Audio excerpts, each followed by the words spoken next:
after 9 a.m. Right here on 1340 WJOL, Will County's news, talk, and sports. It's Wednesday night. EDGYTIM is here. Coach Rod is here. The best high school football fans in the state are here. It's time for Pigskin Preview. Coaches, players, fans, and experts. You get them all right here on Pigskin Preview. Powered by State Farm agents Kevin Malloy and John Wright. Good evening and welcome to the edition of Pigskin Preview here on 1340 WJOL Will County's News. I am EDGYTIM. He is Coach Joe Rodeghero and Evan Bredesen spinning the dials. We appreciate everyone tuning in and listening, and we are looking forward to being with you. For the next 2 hours or so, breaking down IHSA football, specifically focused here on the greater Will County area. And Joe, appreciate you once again making the effort to come out here tonight. Yes, it's always a pleasure to be with you, Evan. This edition of Pigskin Preview and every edition of Pigskin Preview brought to you by State Farm agents Kevin Malloy in New Lenox and John Wright and Joliet, like a good neighbor, Joe. State Farm is there. Pizza Mia, 2 area locations, certainly in New Lenox as well as Homer Glen. Visit Pizza Mia at pizzamiaonline.com. The broadcast schedule is as follows. Tomorrow evening, Thursday night football, 7 o'clock kickoff. St. Ignatius taking on Joliet Catholic, coming off that big win last Sunday. That is a 7 o'clock kickoff, heard here on 1340 WJOL. Dave Dewey Dwyer and Joe Rodeghero on the call. The dream team, if you will. Then we will also bring you a Friday game. Friday, a 7 o'clock kickoff. Plainfield North at Minooka. And boys, I hate to tell you, you might have a little challenge for that dream team on that broadcast call Friday night. Scott Slocum with the coach, John Belskis, doing the color. So a Hall of Famer and Scott Slocum doing the call. So again, you know what? Give that a listen. Give both of them a listen. But it's going to be interesting hearing John. Yes, because John knows what he's talking about. Trust me, Hall of Fame coach should be really, really intriguing. So definitely tune both of those games in this weekend. All right. We're done fooling around. We need to go out to the phone lines. Joining us is the head coach of the Providence Catholic Celtics. Joe, very special win last Friday. Of course, anytime you can beat Miles Notre Dame, it's a special win. But for this guy in particular, Cogs, congratulations on career win 100. Wow. Thanks, guys. Yes, it is. It's pretty special. And you guys know, you guys have been around the game, long enough that it's far from one person, and so many people involved in it, and it starts at home with the family. And Joe, you've been around me. Family is so important, and my family sacrificed and supported me, for all the 33 years I've been here, let alone the last 10 or so as a head, or 13 as a head coach. So it starts there, getting home late dinners, but they're always there. My son coaches with me. My daughter, my wife, they don't miss a game as long as COVID allows. So truly have great support, starting at home. And then I've been blessed having great assistant coaches.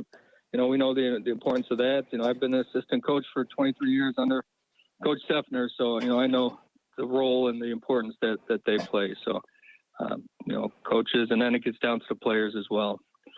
I've been texting a little bit with, just Pete Houlihan and Miles. They're going to come out to the game tomorrow night. But, just great kids like that you have special relationships with, and guys that, while they were here, they bled Celtic green, and they still like to, come back and contribute. So that's what it's all about.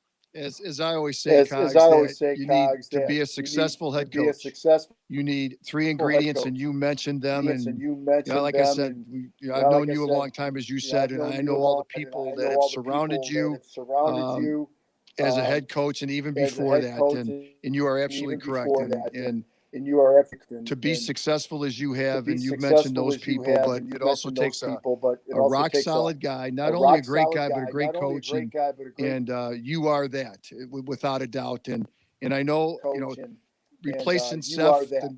They always say the guy right after the legend is always the hardest. My friend, you've done a great job. Cementing yourself in Providence Catholic history as far as a great head coach. And my congratulations to you. And as we're emailing back and forth, but I wanted to wait till tonight over the airwaves to basically say that you've cemented your place there. Believe me, you don't have to prove anything to anybody. Believe me.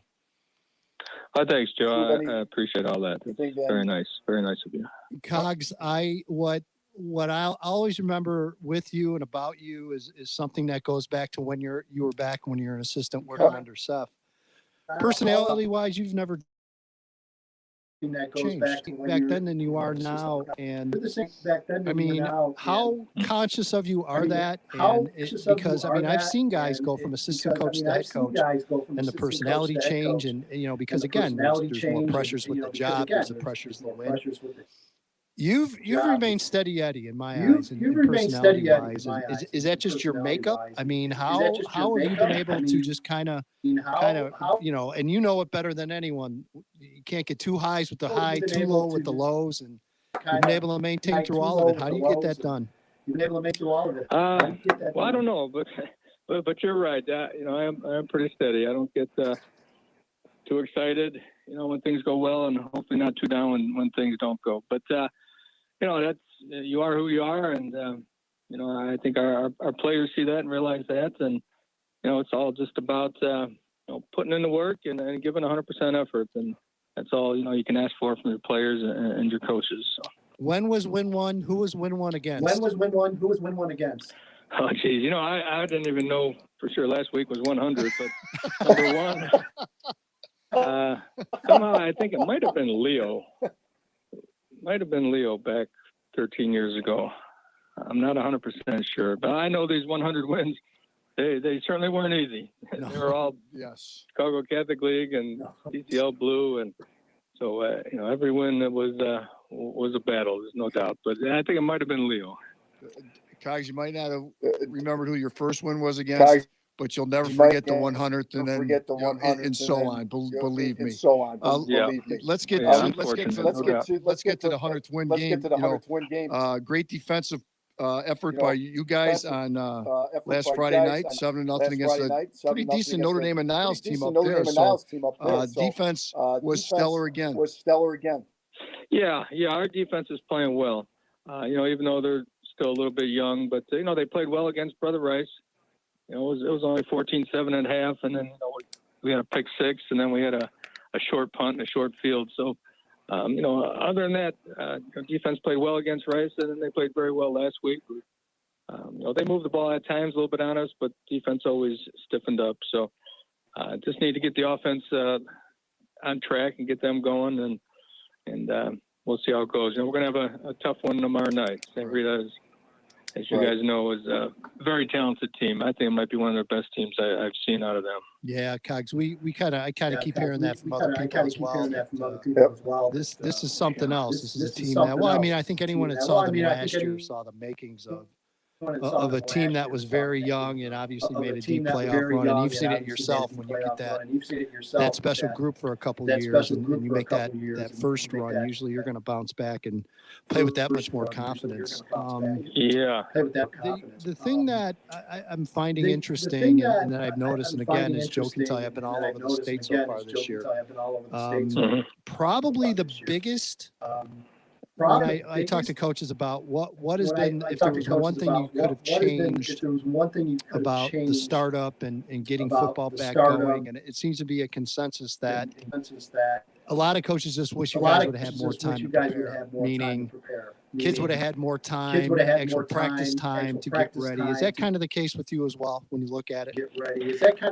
Yeah, it would have helped immensely, but looking at the big picture, I'm also a head track coach, and we got that season right there, and it's already going into the summer, and we already got to look at starting up for next year, sometime over the summer.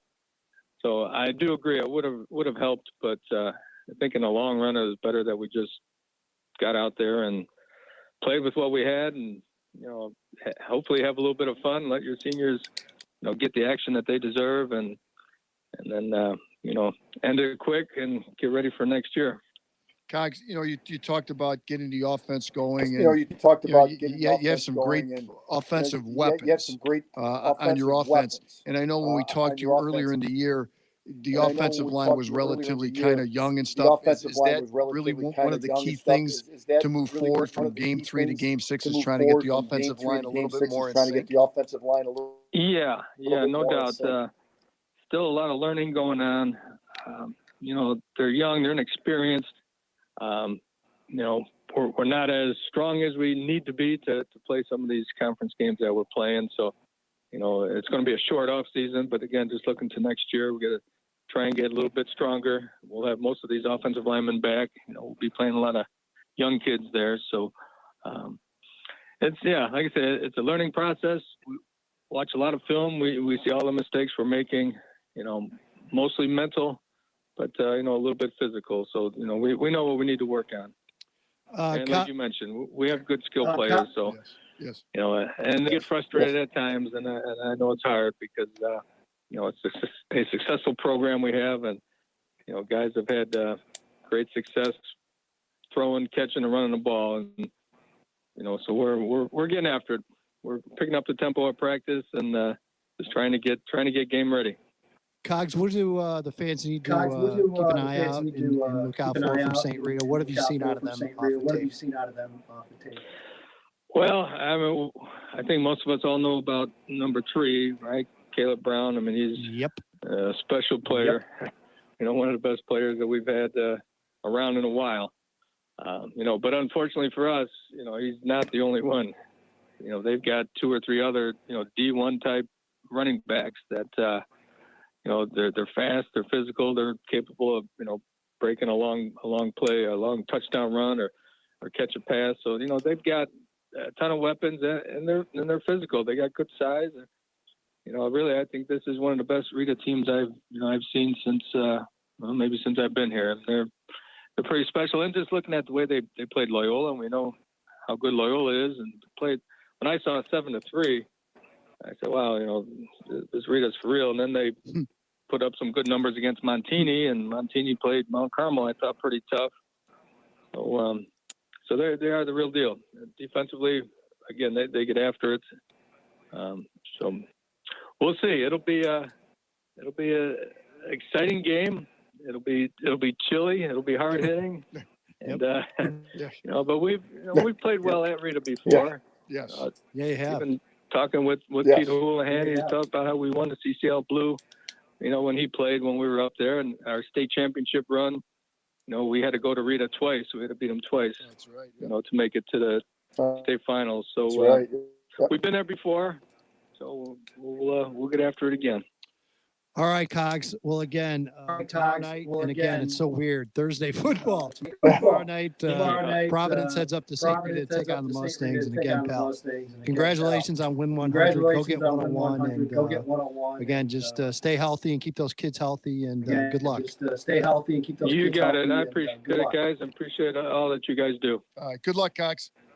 All right, Mark Coglianese joining us from Providence Catholic, Joe, and we had to do that. Of course. Such a great guy, and someone that, again, just like so many other coaches in this area, just you pick up the phone, they'll answer. They always willing to help and willing to talk and be a part of the show, which we greatly appreciate. Willing to help and willing to talk greatly. Like we talked about, not easy following in those footsteps when we took that program. A lot of sideline fans, a lot of Monday morning quarterbacks over in that end, and he's been able to weather the storm. And like I talked about with his personality, he's just steady as they come. He probably was the perfect guy to take the job over from Seth. Yeah. Perfect guy to take the job over from Seth. Yep.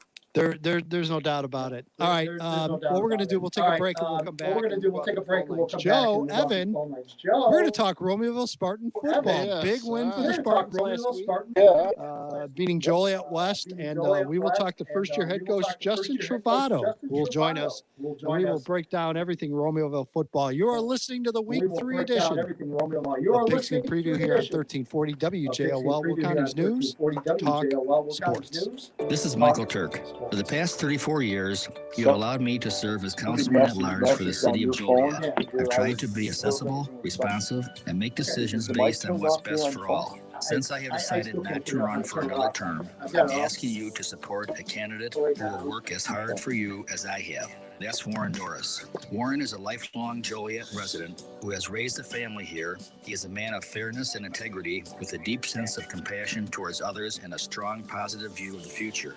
Joliet needs a champion, someone who will listen to the residents and champion their concerns, and that's what Warren does best. He knows that city council seats belong to the residents they serve, and not special interests. It's exactly why Warren has my full support. I sincerely thank you for the trust you've given me over the last 34 years, and I ask you to join me in voting for Warren Doris for Joliet City Councilman at large. Learn more about Warren at JolietForJoliet.com. Paid for by the committee to elect Warren Doris. It's a high school football season unlike any other we've experienced. The cold, crisp autumn nights have given way to the unpredictable spring weather here in the Joliet area. But regardless of when high school football is played here in Will County, we know that the passion, the hunger, and the excitement is there. Through COVID, through the lockdown, through remote learning, the wait is over. High school football is back. And Thursday night at 7:30, Joliet Catholic entertains St. Ignatius. Hear the game live on WJOL, WJOL.com, and on your smart speaker.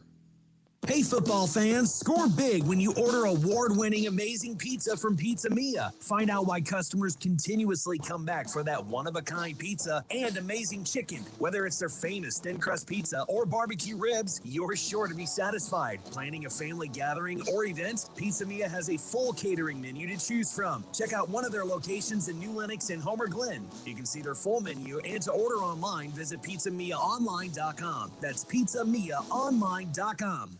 Another election is here, and this time it hits close to home. Tuesday night at 7 p.m., 1340 WJOL presents Decision 2021. You go to the polls and vote, and we report the results. Who won and who lost the biggest races in Will County. Mayoral seats are open. City council, village board, school board. These are the people who can directly make your community better or worse. Listen Tuesday night at 7 p.m. for Decision 2021 on 1340 WJOL. What a year, what a winter. We can all use something to be happy about, and saving money is a good way to start. So why not reach out to my office, the Malloy State Farm office, to see what State Farm Bundle can do for you. Simply call 815-463-5800. Like a good neighbor, the team is there for you, and make sure you tune in on the first and third Monday of each month from 9:30 to 10 on WJOL to listen to our news segment, Helping Life Go Right. High school football on 1340 WJOL. Joe, it was so much easier when it was just us on the radio, nothing else. Welcome back. It is the Week 3 edition of Pigskin Preview here on 1340 WJOL, Will County's News Talk Sports. And EDGYTIM here along with the coach, Rodeghero and Evan Bredesen. Thankfully, spinning the dials and keeping us going on air here. Joe? Generally, we would have met this fine young head coach by now, probably at the preseason coaches show. Yes. Where we basically have them in and we harass them for a couple hours in person. Because of first-year coach. We weren't able to do any coaching hazing at all because of COVID. So this is our first time talking to Justin Trovato, the head coach of Romeoville. And again, Justin, first of all, thanks for joining us and taking time out. And congratulations on your first win. Yeah, thanks, guys. I appreciate you having me out today. You know, it kind of feels, weird feeling taking over a program in a COVID year. I was looking forward to the kickoff show, and this is about the first normal thing I think I've done as a head football coach is be able to talk to you guys and just sit down and talk football for a little bit. And we are so far left of normal, it's not even funny. So it'll tell you how bad it's gotten for all of us, Coach. There's no doubt. Yeah. Again, I'm thrilled to see you get that first win. Yes. And then talking to some other area coaches. And Justin, one of the things I've heard is, this Romeoville team kind of reminds me of the older Romeoville teams where there's maybe not a ton of kids, but they're all they're all, you can tell they spent time in the weight room, and they're good athletes, they're good shape, they're really ready to go. And fill us in. I mean, how much were you able to get done behind the scenes and just where you're at with the program right now? Because I'm hearing a lot of good things from maybe people you wouldn't expect it from. Yeah, so, I mean, for us, when I took over, I did a lot of research. I've been in the program, with the program, with the school for 13 years. So, I work with the guys that were on the 95 team that played in the 2000s. So I played against Romeoville in my playing career and knew, kind of what Romeoville is all about, just tough kids. And that's what we've had, the entire time that I've been there. And right now we got a great group of seniors. We got 21 seniors that are playing. Many of them have been in the program for 4 years. They could have folded with COVID. They didn't. They found a way to get it done. We were limited in our access to our weight room. Our kids were working out wherever they could find it. They were doing the body weight workouts that we were giving them, doing all that stuff. And it's really showing right now. I've been really impressed with our kids' ability physically on the field to fly around and just, have a good time. And they're just excited to be back out there. As great as it was to get a win, even after our 35-0 loss to, Plainfield North, our kids were just excited to be out there back playing. Obviously disappointed by the result of week one, but, it just felt good to be back out there and have a little bit of normalcy back in their lives. So, Justin, I'm going to talk about a couple plays. I actually saw some of the highlights from the Joliet West game. I want you, first of all, to talk about Jamari Christian. He had that 81-yard run. I think it was you guys ran your own 3-yard line. And he looked like Larry Zonka running down the sidelines. And what was really cool about it is that it was like a wave. Coaches and players following him down the sidelines until he got tackled. But it was one of the best things I've seen in a long time. It put a smile on my face watching that. But that run kind of got you out of the hole where you were getting beat at the time. And it kind of got you out of the hole into Joliet West territory. Yeah, I mean, we had a few moments in that game where I was a little worried personally on the sideline with our guys. Haven't been in a lot of tight ball games like that, and to get a stop, we got a couple of big stops defensively in the fourth quarter, and then the punter from Joliet West. I don't know if he shanked it or if that's what he was trying to do, but he got a punt, pinned us down there deep, and I don't know how much you guys know about our offense yet, but we're an option team, and I'm talking to our guys a lot. About just give it time. And eventually one of these simple plays where we're designed to get 3 yards is going to break for a big one. And that was it. And, Mari ran the ball hard all night and was getting stuffed up, hit 2, 3, 4 guys. And finally he got a little seam, and that's what he can do for us. He can be explosive and, break a simple, midline option for 81 yards. I think if we were doing this in the fall and Mari had all summer to get himself in shape, he's not getting caught. Right. And, that turns into a 97-yard touchdown. But, just overall, the kid, he's a basketball kid, so he struggled a little bit early on of figuring out where to be. So he was a little behind, and you really saw a difference in him from week 1 to week 2, where he knows where he needs to be and can be that explosive back for us. And the second play was, late in the game, you guys were 4th and 9 on the 15-yard line, and you had the touchdown pass and the little screen pass or the little out pass, and the receiver, a couple guys shed a couple tacklers, made it the end zone. You tied the game up, and then you go on to kick the field goal in overtime. And that's got to be a tremendous lift for, like you said, you had a lot of seniors that have played 4 years, and generally they might have given up after being down 14-7 and some things going wrong. But coming back, scoring late in the game to tie it up, and then actually win it had to be a tremendous lift for those kids. Yeah, and you said it perfectly. I mean, we knew the look that we got. We kind of had, one play on one side and one play on the other for that final play in the fourth quarter where we got that touchdown. The kid that caught the ball, Calvin Glass, you just can't say enough about the kid. He's played a lot of football in his life. He's committed to play at Roosevelt University. He's a little undersized for a running back. We've asked him to do a little bit more this year to move over, kind of be, that wing. Sometimes in the backfield as our fullback. We didn't ask him to catch the ball a lot previously. This year, we're asking him to add that to his game, and he was able to do it. And, he stepped up and done that. But pound for pound, that's one of the strongest kids, if not the strongest kid in our school. We did a great job out there on the edge. We liked the numbers that we had. Our quarterback, Austin Diamanto's kid that threw the ball, didn't play quarterback last year as a junior. He was playing linebacker.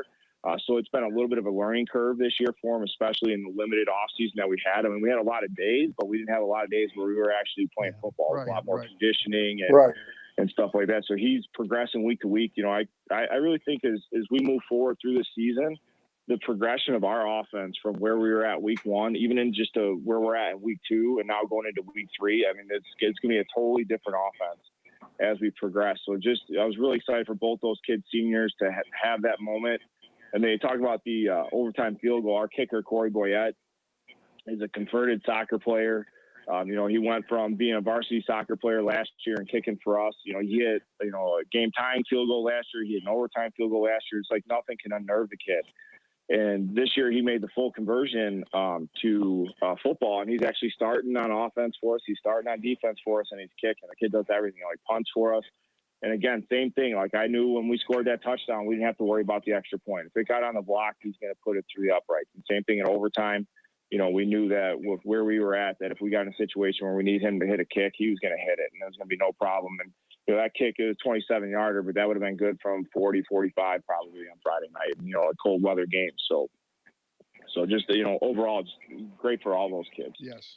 Yeah, there's no doubt. There's no doubt. Justin, when and it's funny because Joe mentioned Larry Zonka. I wonder how many people out there, Joe, actually know who Larry Zonka is. I was going to say Don Nottingham. out there, Joe, actually know who I was going to say Don. You just got one past me on that one. What are you talking about?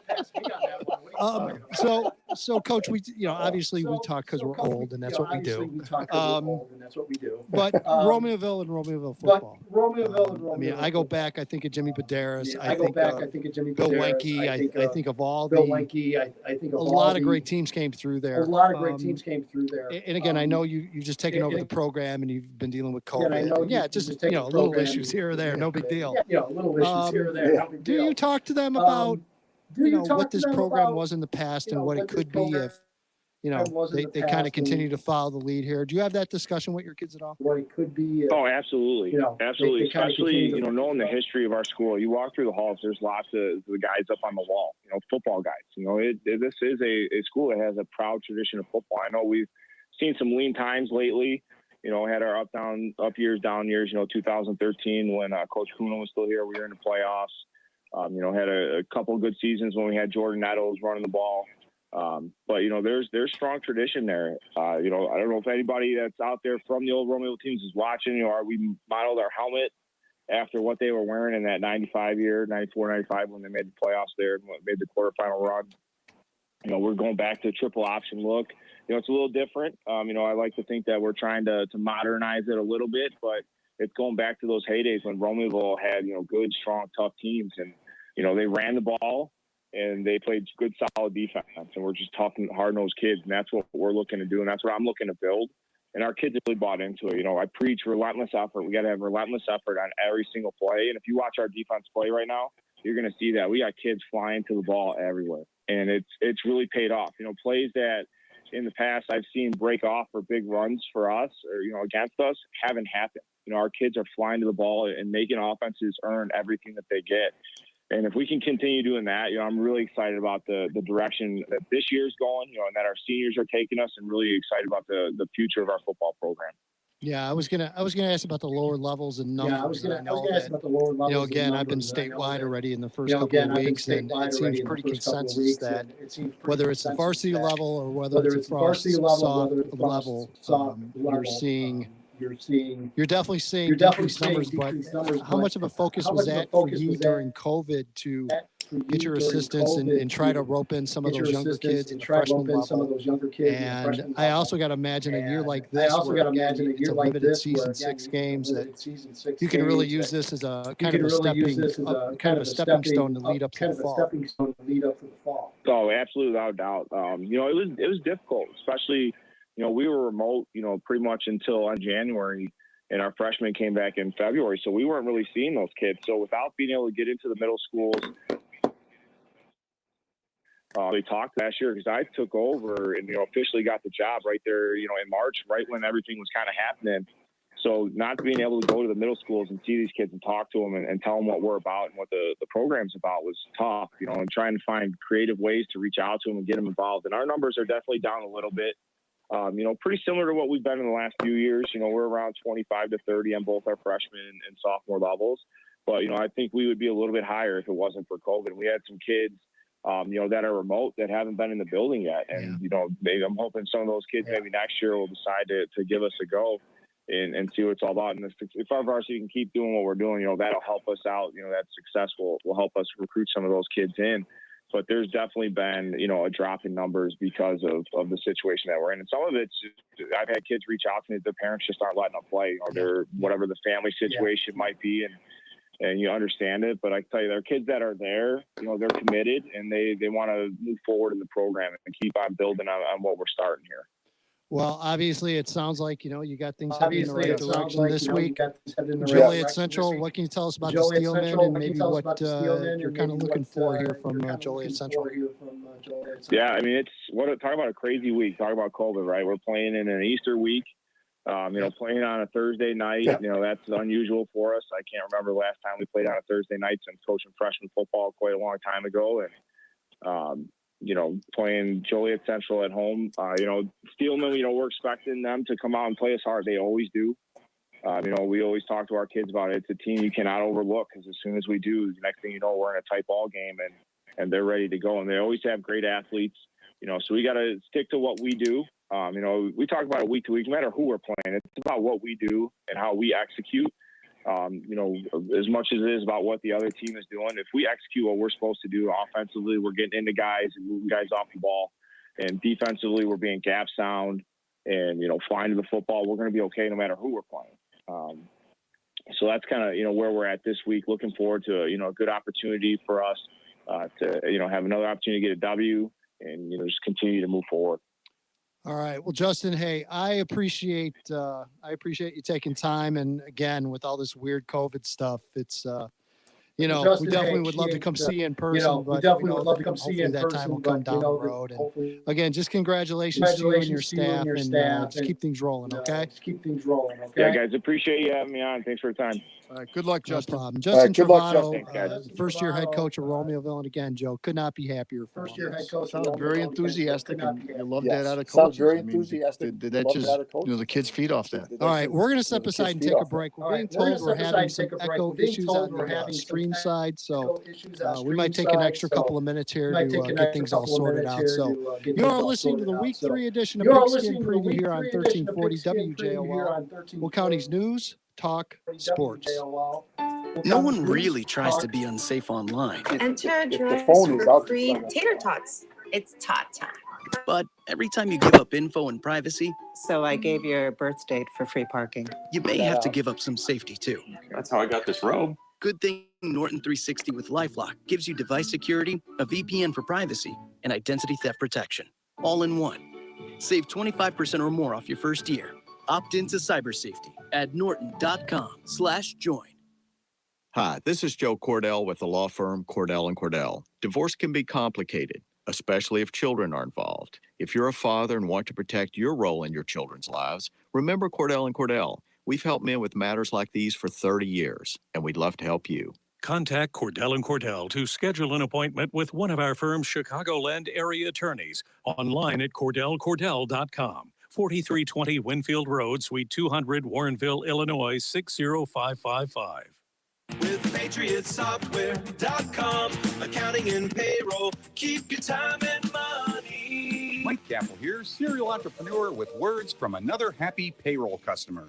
My husband and I started a business together, and I had no idea where to start when it came to payroll. And a friend of mine recommended Patriot, and I have not looked back since. It was extremely user-friendly. I was actually able to understand it and run everything extremely well. And anytime I've had a question, they have been so quick to answer and help me. I definitely recommend it to anyone who is looking for a payroll software that is easy to use, user-friendly, and really offers everything that you need when it comes to something that's beneficial for your business. Visit us at PatriotSoftware.com. Use promo code RADIO and get 2 months of payroll free. That's PatriotSoftware.com. Accounting and payroll, keep your time and money. How clean is your nose? Most airborne germs and allergens invade through the nose, your body's air filter. It's first line of defense. You wash your hands and brush your teeth, but what about your nose? Did you know there's an easy way to keep your nose clean and help your body protect itself? It's called Navage Nasal Care. Navage uses powered suction to clean your nose by flushing out pollen, mucus, bacteria, and viruses. Millions use Navage for fast, all-natural relief from sinus congestion and allergies, and to breathe better, sleep deeper, snore less, and feel healthier without drugs. Navage is easy to use, affordable, and it comes with an absolute guarantee of satisfaction. And 50,000 independent online reviews averaging 4.7 stars show just how much people love their Navage. You wash your hands and brush your teeth every day. Now you can clean your nose and help protect your health with Navage. At Navage.com, CVS, Walgreens, Bed Bath & Beyond, Target, and Rite Aid. Navage. N-A-V-A-G-E. Make good nasal hygiene your new normal with Navage. Clean nose, healthy life. You're building a legacy, and you're at a point where you're moving beyond your own financial goals. You're focused on your family's security, giving to a cause you're passionate about, or even starting a foundation. Entrust Busey Wealth Management to maximize your wealth's potential.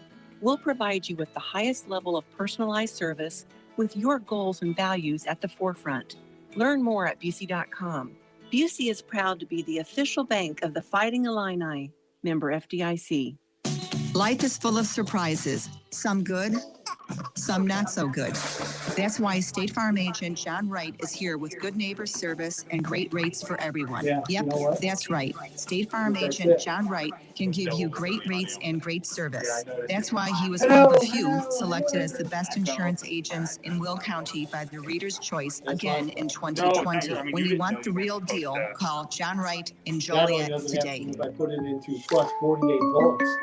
Tune in to Is it like a 1340 supercharge? WJOL every Tuesday morning at 9:30 for Life with Vitality, hosted by local weight loss and wellness expert Davis Jaspers from Vitalife of Athletics. Life with Vitality covers health topics related to weight and diet. Learn more about your body, the science behind weight loss, and how the Vitalife program can help you lose 20 to 40 pounds in 40 days. Listen to Davis Jaspers on Life with Vitality on 1340 WJOL every Tuesday at 9:30. And learn about the Vitalife weight loss program at vitalifeweightloss.com. Money Talks with 1340 WJOL. You could win $1,000 a day. Now, here's this hour's keyword. Keyword this hour is new, N-E-W. Take that word. Get to WJOL.com right now. Enter it for your chance to win $1,000. Money Talks brought to you by 1340 WJOL and Alpha Media. New is your word of the hour. The best football in the state plays right here on 1340 WJOL and WJOL.com. On the cold frozen tundra of Joliet Memorial Stadium tomorrow evening, Joliet Catholic, the Hillmen, will be hosting. It doesn't sound too old school. The St. Ignatius Wolfpack. Need an old school nickname for St. Nicky, but again, welcome back. We are hoping we have resolved our issues. I don't think we have. We're going to continue to play and tweak things a little bit. Hopefully we can get things resolved. Again, Evan's running around like crazy, and we're playing around with all the settings here, trying to figure it out. But appreciate you sticking with us. And by the way, if you want to listen, you can always go over to WJOL 1340, the website. And again, you can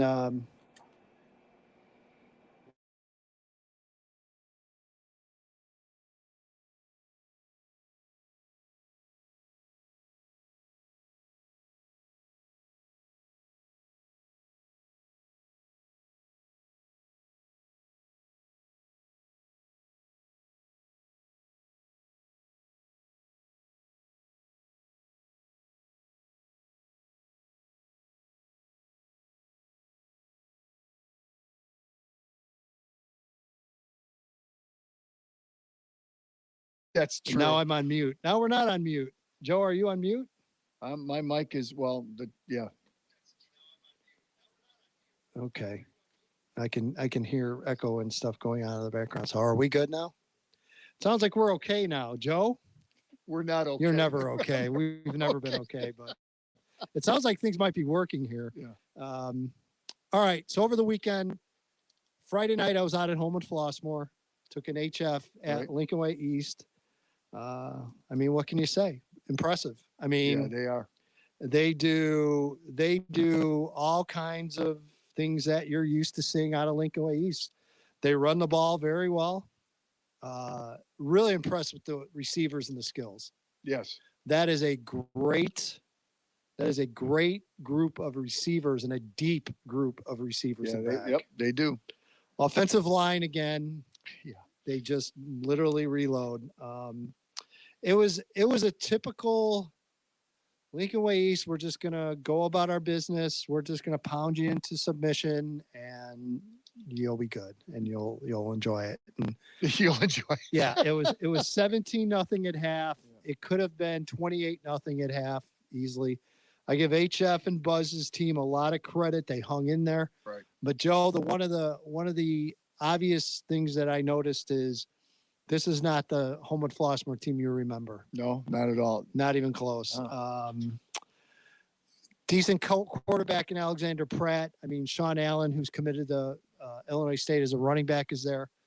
Brand new line, which they knew going in. Right. Buzz graduated all 5 seniors from that last 2019 team. So knew that they would have to rebuild up front.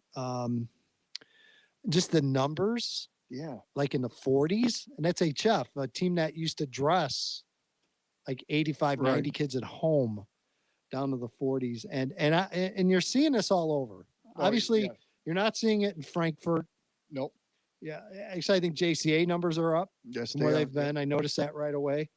But the majority of programs, the numbers are down. Yes. And it was painfully evident at HF. And again, tough kids. They hung in there. They played well.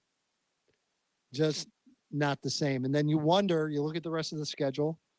I mean, you and Evan saw Lincoln Way West and Lincoln Way Central. Right. There's not a lot of real major challenges left on the Griffin schedule for this year. No. So we'll see. But I was highly impressed.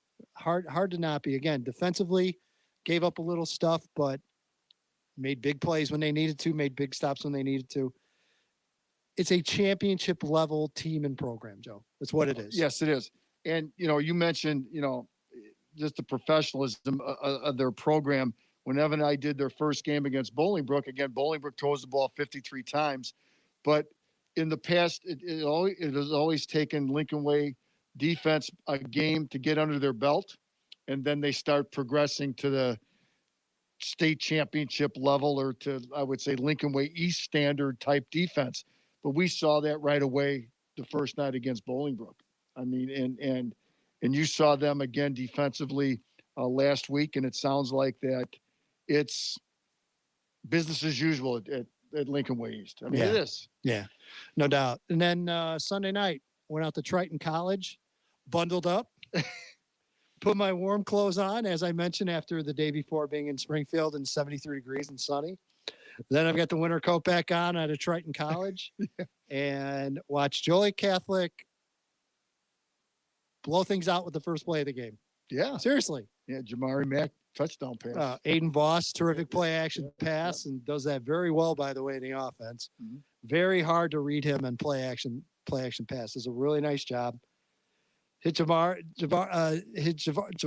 going across the middle and just gone. And you literally, and again, there wasn't a ton of fans, but all the air left. I was on the home side of the field. All the air just left. Gone. Yep. Into the vapor. And incredibly impressive from Joliet Catholic, start to finish. Yeah, I watched it. Actually, we had it on the TV. My lovely bride and myself had it on. The feed was absolutely horrible in the first half. We turned it off, and I got on my phone, and it was a little bit better. But very impressed with the Hilltoppers. We're going to talk to Jaws a little bit later, but not only offensively, but defensively, they're pretty good. Yeah. Oh yeah. And they're big too. I mean, it's not. Oh no, this is and a coach friend of ours, who I'm not going to reveal. We were talking Joliet Catholic a little bit, and he made the perfect observation. This Joliet Catholic team this year is a team that could compete with the upper parts of 8A. Yes. The way they're built. That you talked about the athletes on the defensive side of the ball. Mm-hmm.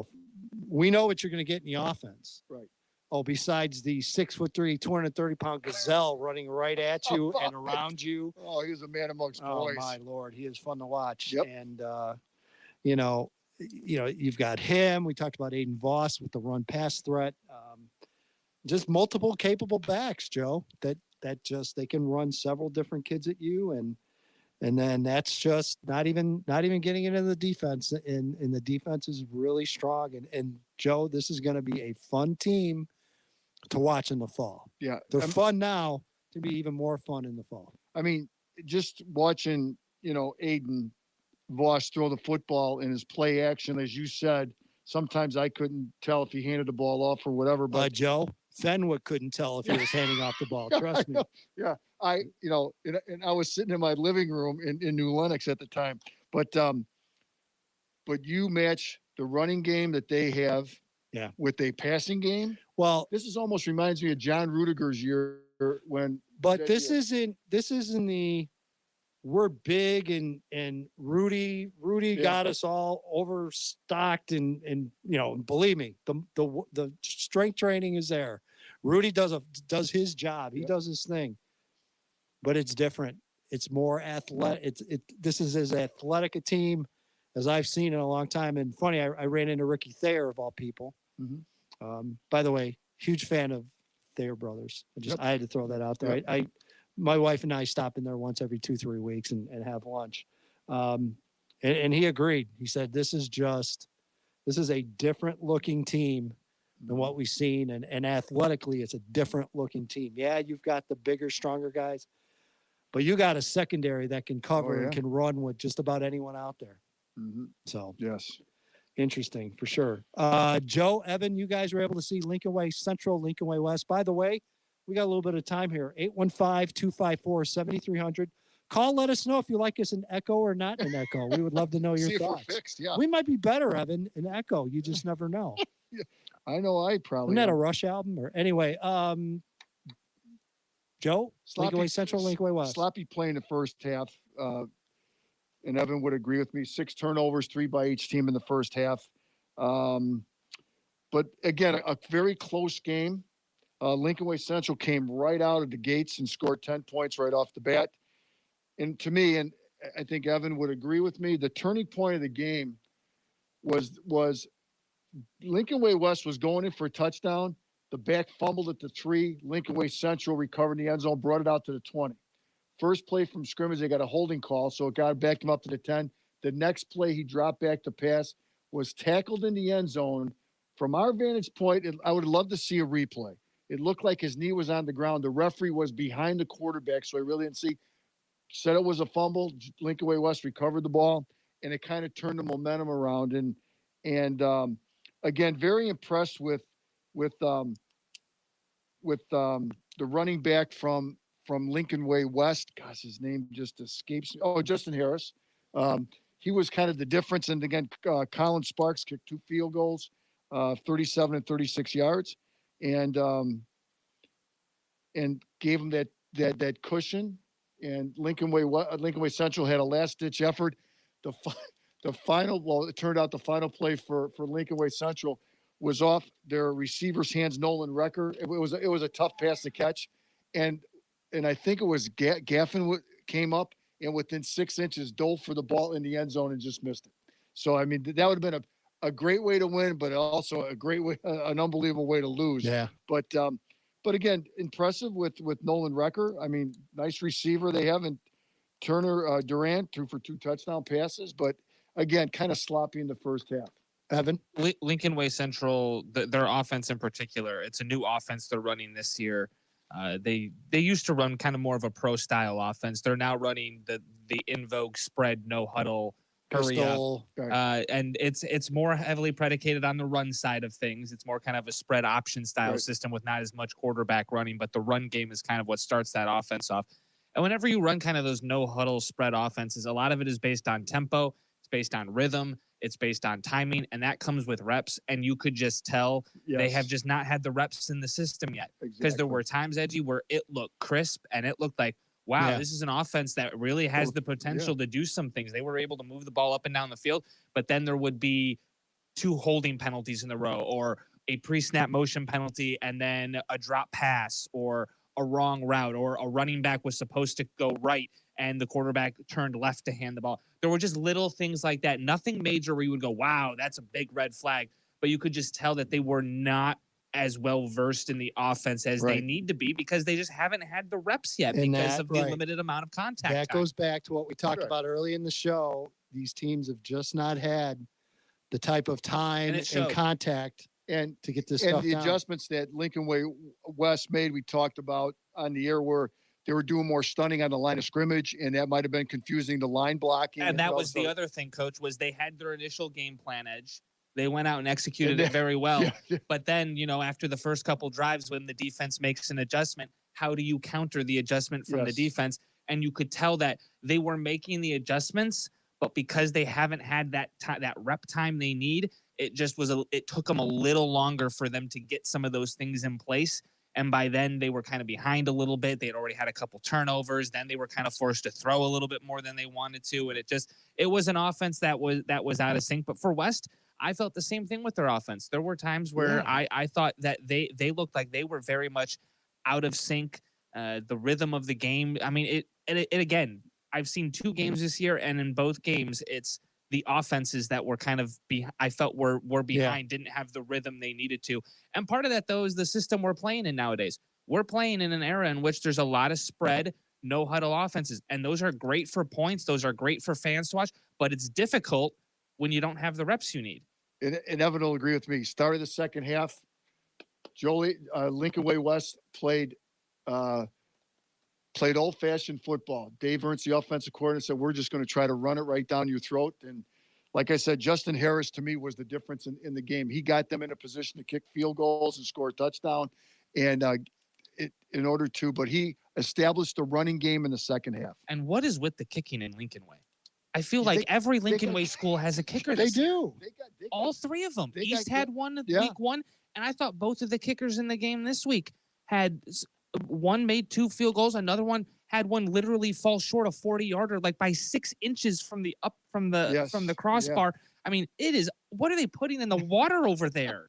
Mr. Zolban led the way, man. It's amazing. I know every year. Every year. It's amazing. There are various schools throughout Chicagoland that I can point to and say, great kicker every year. Naperville Central, great kicker every year. They always have one. Every year.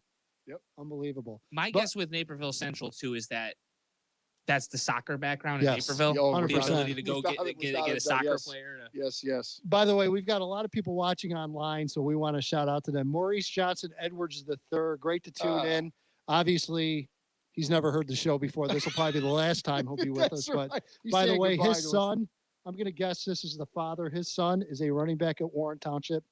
Look out. Okay. Big time. Good. By the way, I think my wife is on here pretending to be Bob the Builder. Because thanks, Bob. Bob the Builder was giving us updates on the technical issues, and I can't hear you, Tim. Okay. That had to be my wife because she doesn't listen to me either, ever. I'm joking. I love you, dear. Also, Pat Watson joining us. Did I miss the Minooka coverage? No, we will have an entire hour dedicated to Minooka at about 8:05 tonight. So make sure you tune in. We'll be here for you.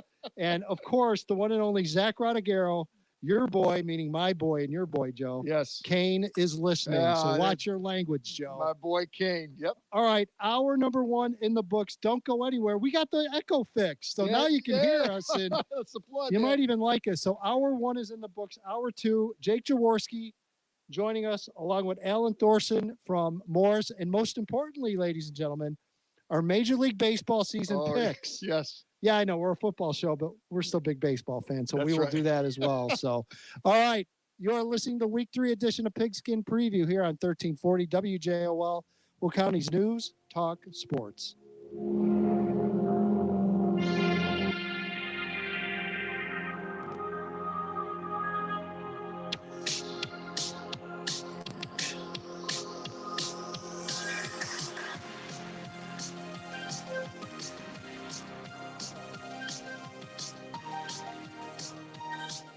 The Union Studio. This is Will County's News Talk Sports. WJOL, Joliet. From ABC News. I'm Daria Albinger. There was gut-wrenching testimony today in the trial of former Minneapolis police officer Derek Chauvin, who's pleaded not guilty to murder and manslaughter charges in the death of George Floyd. A witness breaking down on the stand, forcing a retest. Charles McMillan witnessed virtually the entire encounter between Floyd and police and became emotional in court as video of the incident was played back. After a short recess to compose himself, video was shown where McMillan walked up to Chauvin after the incident, and we hear from Chauvin himself. That's one person's opinion. We gotta control this guy because he's a sizable guy. Yeah, and I looks like he's probably on something. The defense declined to cross-examine McMillan. Mark Remillard, ABC News. President Biden says his $2 trillion infrastructure plan can be paid for by an increase in corporate tax rates. No one should be able to complain about that. It's still lower than what that rate was between World War II and 2017. Just doing that one thing will generate $1 trillion. Senate Minority Leader Mitch McConnell says the plan would kill jobs and keep wages down. Dr. Jill Biden traveled to California to meet with farm workers and tour a COVID-19 vaccination site. Without the farm workers who kept harvesting our food, or the factory workers who packaged it, or the grocery store clerks who stocked our shelves, hey, we wouldn't have made it through this year. The CDC says the U.S. has administered more than 150 million vaccine doses. 2 Ecuadorian children were taken to a hospital along the Texas border. Customs and Border Protection video shows the 3- and 5-year-olds dropped over a section of border fencing by apparent smugglers. Stocks closed mostly higher today. You're listening to ABC News. Deep down, you knew it was coming, and you know there's nothing you can do to stop it. And now it's here. Tax-Mageddon! Federal debt now exceeds the size of the entire economy, and Congress continues to spend like drunken sailors. Taxes are going up, and your retirement savings are going to be taxed to smithereens. But there's one proven time-tested strategy that lets you legally pay 0 taxes on your hard-earned retirement money.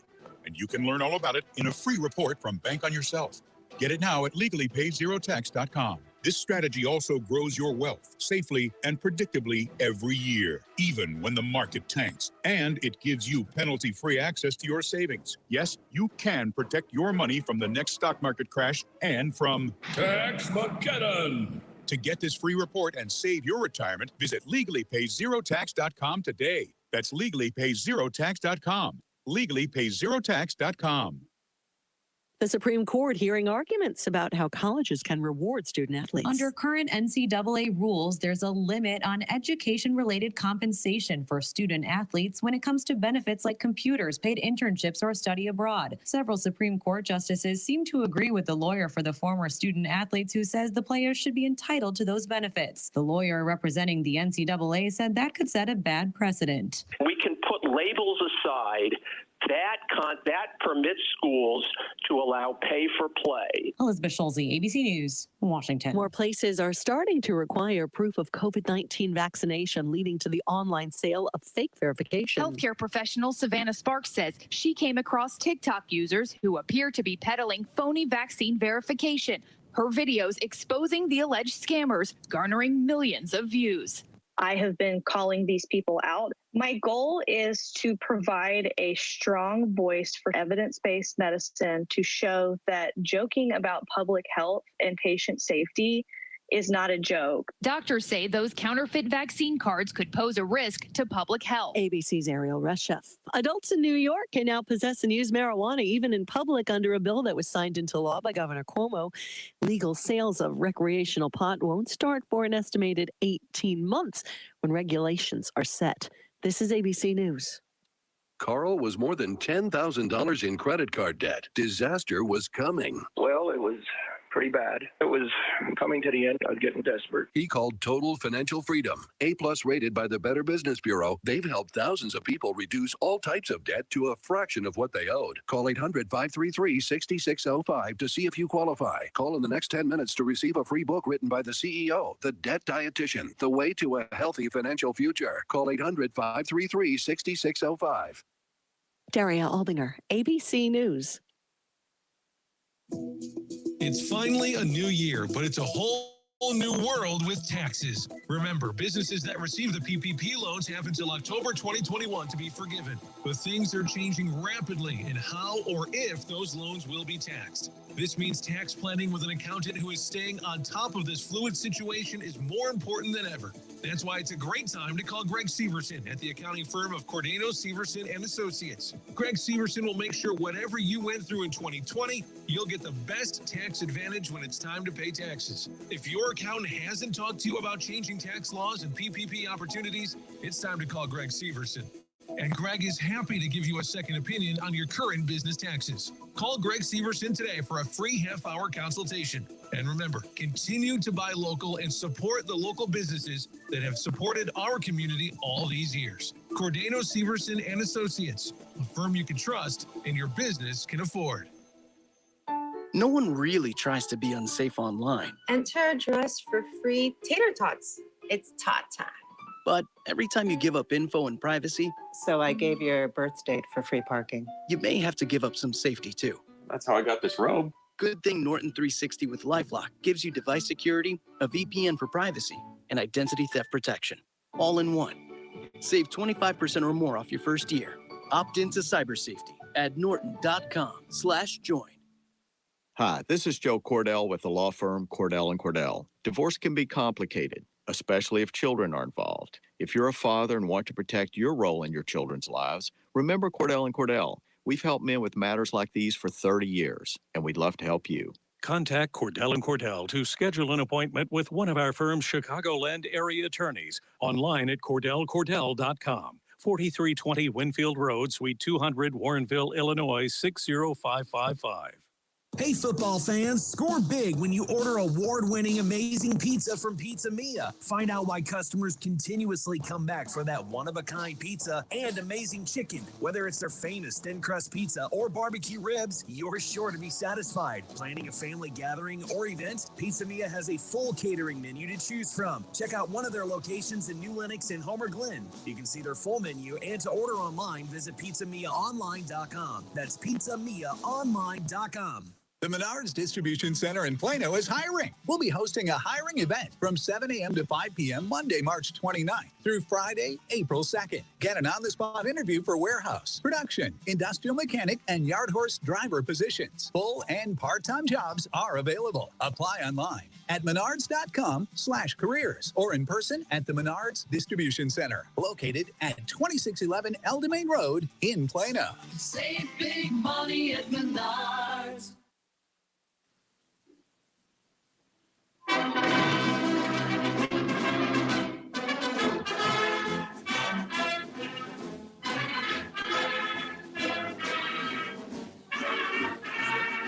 Oh, I can sense the Dave Dwyer mobile already parked over at ATI Field, Joliet Memorial Stadium. Oh, boy. Of course, that will be our game of the week this week. Welcome back to the Week 3 Spring Edition of Pigskin Preview here on 1340 WJOL. Of course, brought to you by State Farm agents Sean Wright and Joliet and Kevin Malloy, like a good neighbor, Joe. State Farm is there. And Pizza Mia, look at that hat I'm wearing. Pizza Mia, Yes. 2 area locations to serve you. Try them out. Great pizza. Joe, you're a big fan of the pasta and chicken. And Yeah, it's not only pizza over there. We've had the mustard choli and some other things from over there. That's all good. Pizza Mia online. Go to pizzamiaonline.com to order.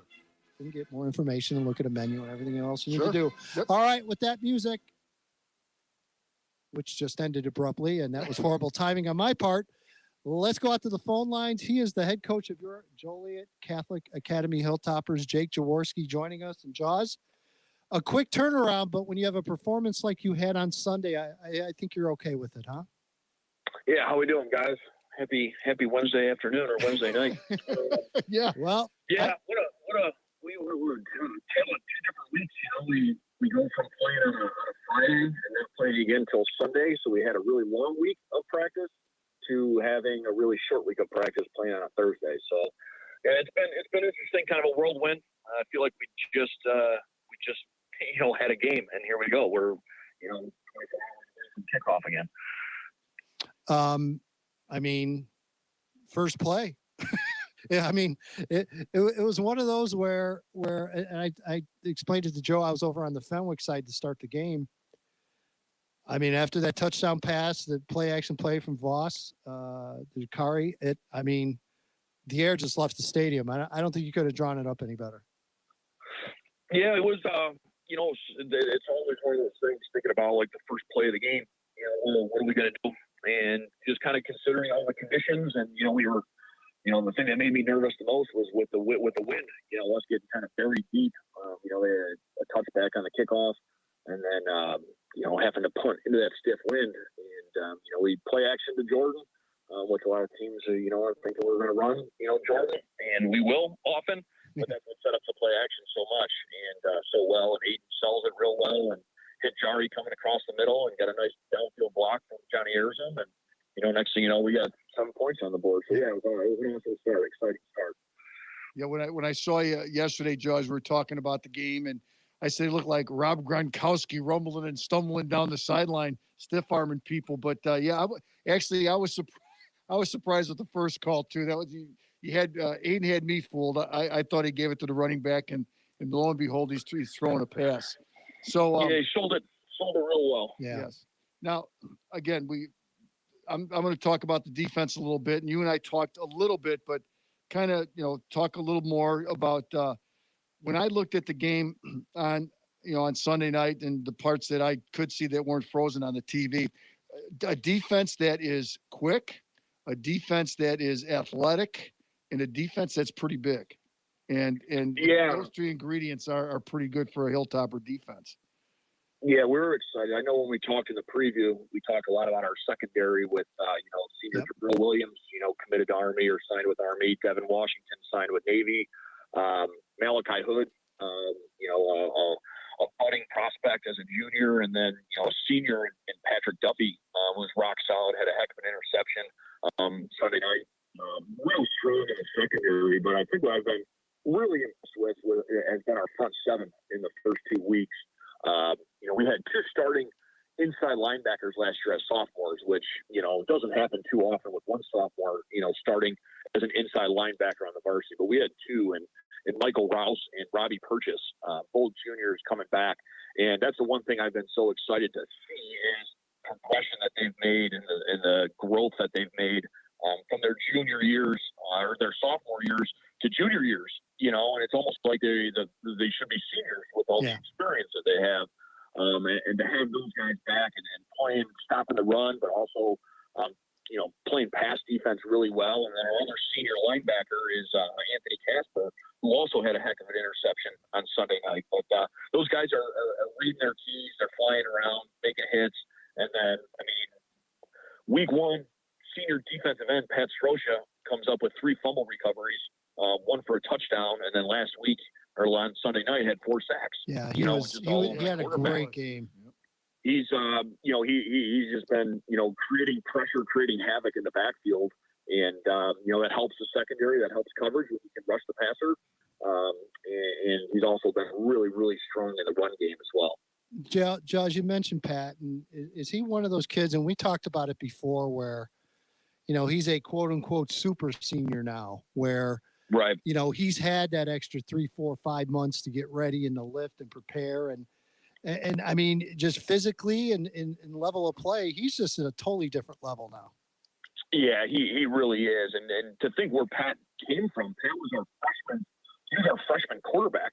When this group was freshmen, and he just continued to grow. He continued. I mean, if you see him, he's just like arms and legs are just out of this world. The length he has, and then as his body has continued to grow, and his feet have caught up with his body, and the strength and the muscle just from working out at Rudy's and stuff like that is really transformed. It's been an awesome progression to see his growth over his 4 years at JCA, and then what he's done in these first 2 games. It's pretty incredible.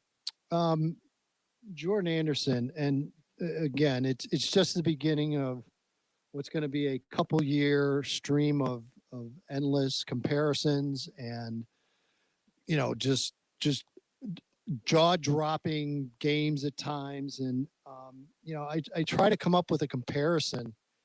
I guess Ty Isaac would be the low-hanging fruit, but I don't know, Jaws. I see so many different things in his game. It's kind of hard to describe. Yeah, he definitely is. He's a special talent.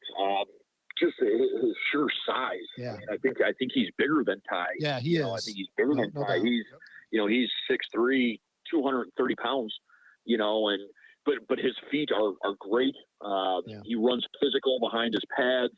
He knows how to, sometimes with those long-bodied running backs, they leave themselves susceptible to hits, to the midsection and stuff. But he runs behind his pads and his shoulders and knees, and he's got great vision, and he's definitely added a burst. He's definitely added a burst in the offseason as well. So I don't know if we've ever quite had anybody similar to him in the past,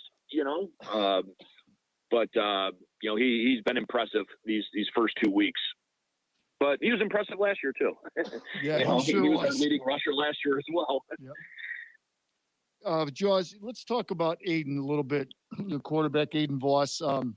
As I said before, it seems like, and Edgy and I have talked about him a little bit, even on Monday or after the game when we talked. His play action ability of having a concept of the play action pass or carrying out his fakes, and I think it's just seeing the one game, and I'm looking forward to tomorrow night to actually seeing all this live.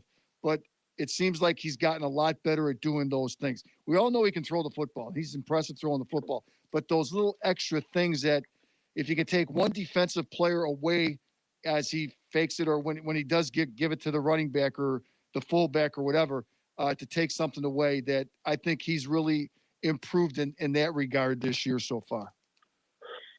Yeah, there's been so much growth in Aiden from last year to this year. It's been pretty impressive. I think the game has slowed down for him, both from seeing the field, but then it's also allowed him to play at a much faster rate, which, he came to me to the sideline the other night, and I don't know if I've ever had a quarterback. I don't know if there's ever been many quarterbacks in the history of football that have said this, but I thought he was telling me the bootleg is open. We can run the bootleg, but he was trying to tell me that tell Jordan when he's running the power, when he cuts it back, when I carry my fake out, I will be downfield blocking for him. And I'm like, it took me like 2 different times for him to tell me what he was talking about. I've never heard a quarterback say that ever before in my life. He was talking about, I'm getting down the field, I can get that safety. And in one of Jordan's cutback touchdowns, Aiden was blocking the last defender down the field. And not like just getting in the way. He had his hands on him, and he was running with that guy for about 10 yards. It's just like, and we ran a reverse against St. Lawrence, and it should be like one of his top highlights from the St. Lawrence game. Like, he was taking on the kid, I think, Lofford kid going to Western Michigan, maybe. Yeah. Yep. But like, he got this dude just at the end of the play just grabbed Aiden by the pads and threw him down because Aiden blocked him for about 10 yards. And just like the amount of force he went. But that's just because he's such a competitor. That's his stuff. He's not just carrying out his fakes and, getting back to the sideline to get the next play. Like, he's looking to help his teammates out. If he's not part of the play initially, he's looking to help his teammates out. And just like, what he's done in the passing game, we got a big score at the end of half last week on a drop back pass, and he hit Jake Fieldman down to the 1 yard line. Just the added dimension that he's had. He can run the ball. He can throw the ball. And apparently he can block too. Yeah, no doubt. St. Ignatius, Jaws, what do we need to know? St. Ignatius, they run the option, so that's always a headache, especially in a short week. They're kind of old school, double wing wide, old style like Carmel line used to be. So, they're not the biggest team, but their kids play really hard. They play really hard. And, they played us tough and hard last year, and we expect the same, going into tomorrow night.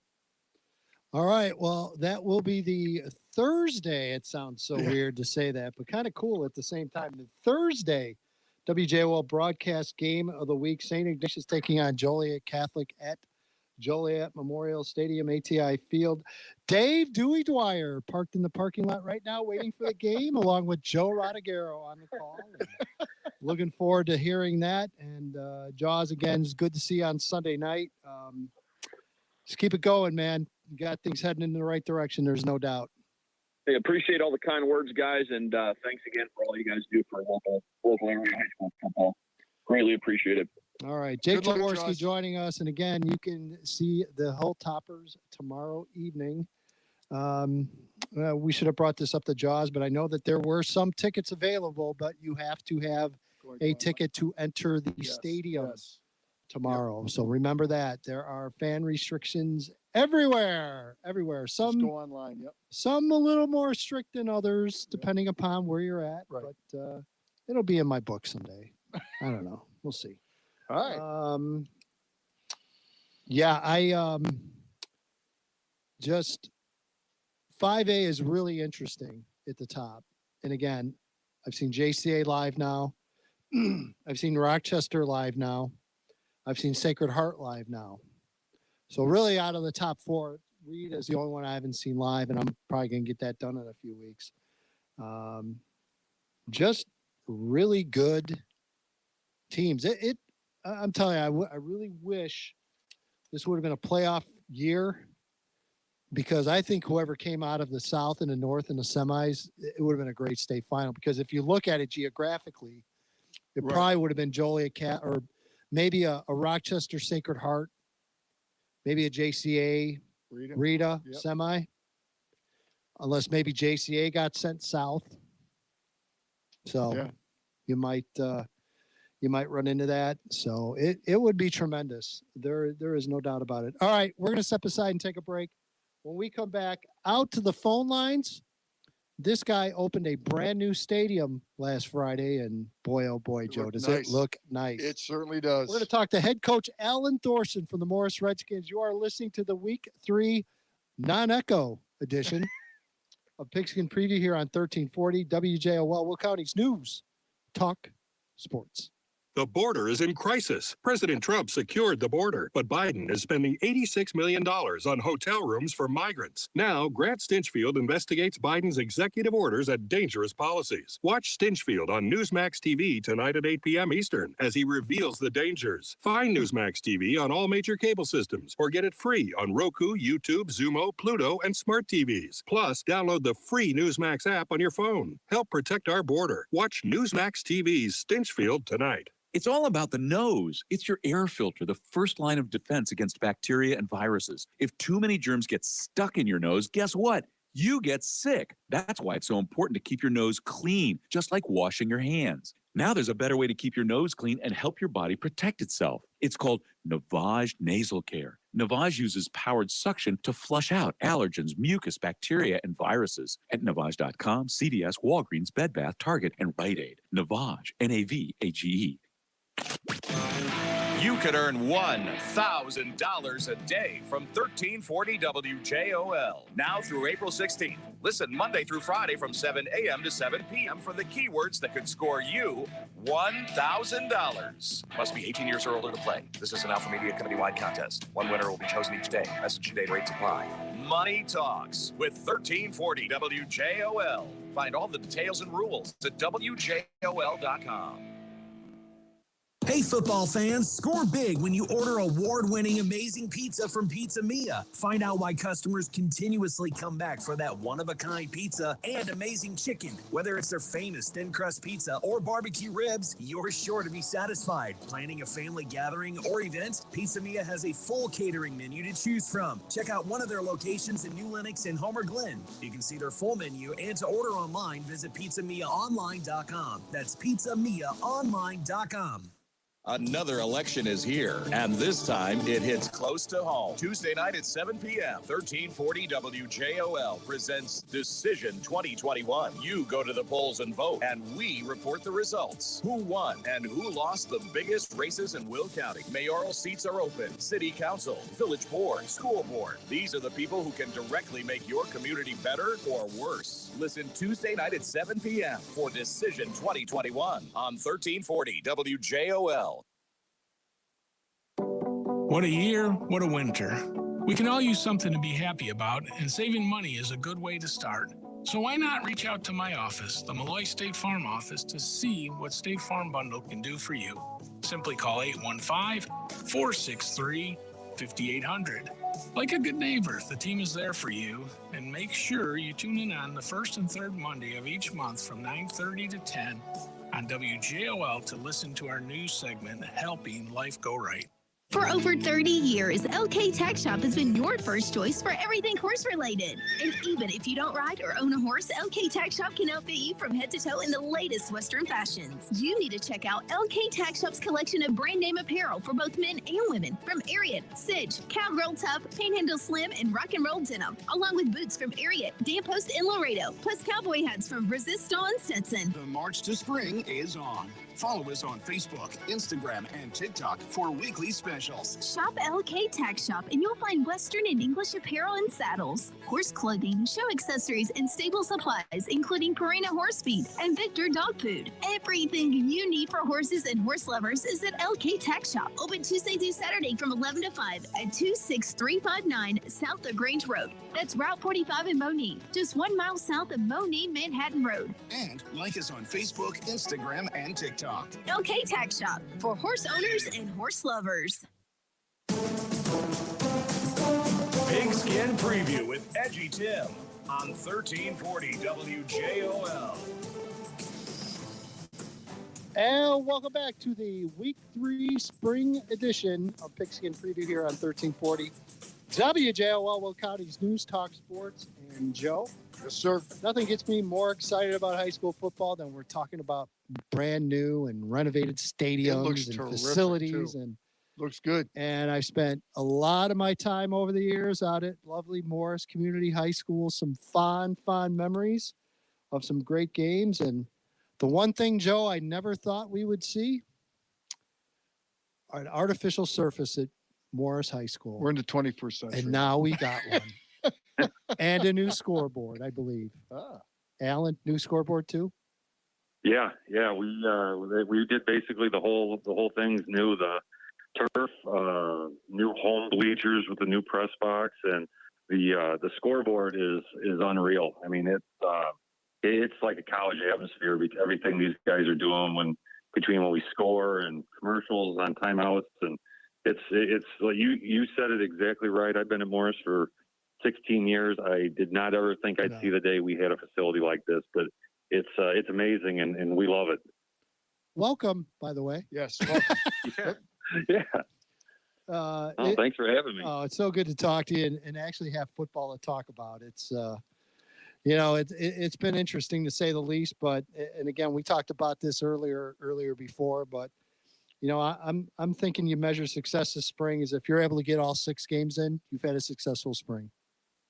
Oh, I agree. I agree 100%. I mean, obviously, any coach that's competitive, you want to win the games, but just to be able to get these games in, to get these kids, especially these seniors, just the experience of playing high school football one last time, that's what this is about. And honestly, that's what we've been preaching to these kids. I mean, really, there's no guarantees. So every time we get a game, this week coming up to Ottawa, we really truly preach it like it's their state championship, their last game, because anything could happen the following week. So, just appreciate what you get and make the most of the opportunities.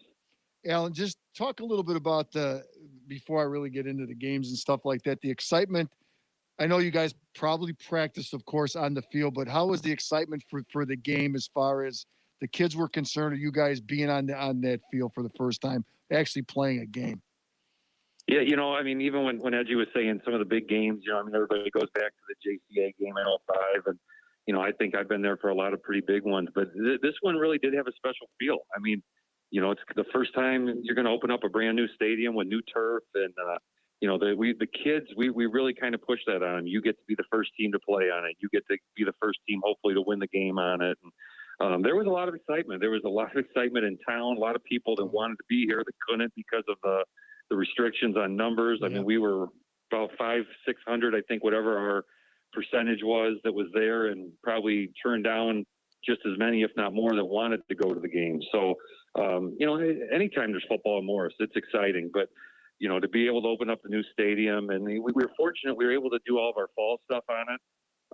So we were able to practice. So the kids were familiar with it, and we were out there every day. I mean, honestly, we had some 5 a.m. practices during that week of basketball overlap. So we were out on it in the morning. We were on it late at night, and we put new lights in as well, some LEDs. And I mean, it's like I said, it's a perfect facility, and we're using it as much as we can.